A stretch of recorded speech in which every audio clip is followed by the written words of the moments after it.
વ્યસન મુક્તિ કાર્યક્રમ યોજાયો। વડાપ્રધાન શ્રી નરેન્દ્ર મોદીના આહવાન અનુસાર YS arts and KS Shah commerce college Devgadh Bariya ખાતે તારીખ 10 ઓગસ્ટ 2026ના રોજ વ્યસન મુક્તિ કાર્યક્રમ યોજાયો। વિદ્યાર્થીઓમાં વ્યસન મુક્તિ અંગે જાગૃતિ ફેલાવવાના હેતુથી વ્યસન મુક્તિ કાર્યક્રમનું આયોજન કરવામાં આવ્યું હતું। સમગ્ર કાર્યક્રમનું આયોજન કોલેજના પ્રિન્સિપાલ ડોક્ટર એમ.એન. ગોહિલ સાહેબ દ્વારા કરાયું હતું। કાર્યક્રમ દરમિયાન પ્રજાપિતા બ્રહ્માકુમારી ઈશ્વરીય વિદ્યાલયમાંથી આવેલ દીદી સુમિતાબેન, કૃષ્ણાબેન તથા ધર્મેન્દ્રભાઈ દ્વારા વ્યસનથી થતા શારીરિક, માનસિક અને સામાજિક નુકસાન અંગે વિદ્યાર્થીઓને માહિતગાર કરવામાં આવ્યા હતા। તમાકુ, ગુટખા, દારૂ તથા અન્ય હાનિકારક વ્યસનોથી દૂર રહેવા અને સ્વસ્થ જીવનશૈલી અપનાવવા માટે માર્ગદર્શન આપવામાં આવ્યું હતું। આ કાર્યક્રમમાં કોલેજના 500 જેટલા વિદ્યાર્થીઓએ ભાગ લીધો હતો।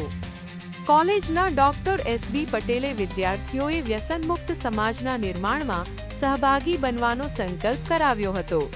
કાર્યક્રમનો મુખ્ય ઉદ્દેશ યુવાનોમાં વ્યસન સામે જાગૃતિ લાવીને સ્વસ્થ અને જવાબદાર સમાજના નિર્માણ માટે પ્રેરણા આપવાનો હતો। કાર્યક્રમ સફળતાપૂર્વક સંપન્ન થયો હતો। સમગ્ર કાર્યક્રમનું આયોજન ડોક્ટર પૂજાબેન પટેલે કર્યું હતું।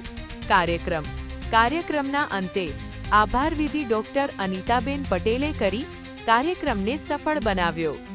સોની હેમંત કુમાર વિનોદલાલની 24 news Gandhinagar. Daily news update માટે નીટ 24 ને સબસ્ક્રાઇબ કરો। એટલે કેટલો સરસ જવાબ તું વ્યસન ને ચાલે છે આપણી વગર। ચલો કદાચ ઘણા કહેશે કે દીદી અમારી અંદર કોઈ વ્યસન નથી, પણ હું નથી માનતી કે તમારી અંદર વ્યસન નહીં હોય।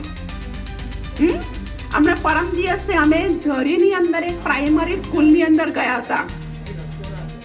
ઝરીની અંદર પ્રાઇમરી સ્કૂલમાં ગયા ત્યાં નાના બાળકો હતા। 1મી ઓગસ્ટે આપણે ધ્વજવંદન કરીએ છીએ। દર વર્ષે ધ્વજવંદન તો કરીએ છીએ, પરંતુ આપણે બધા સ્વતંત્ર બની ગયા? હા યા ના? ના ને? એટલે કેટલો સરસ જવાબ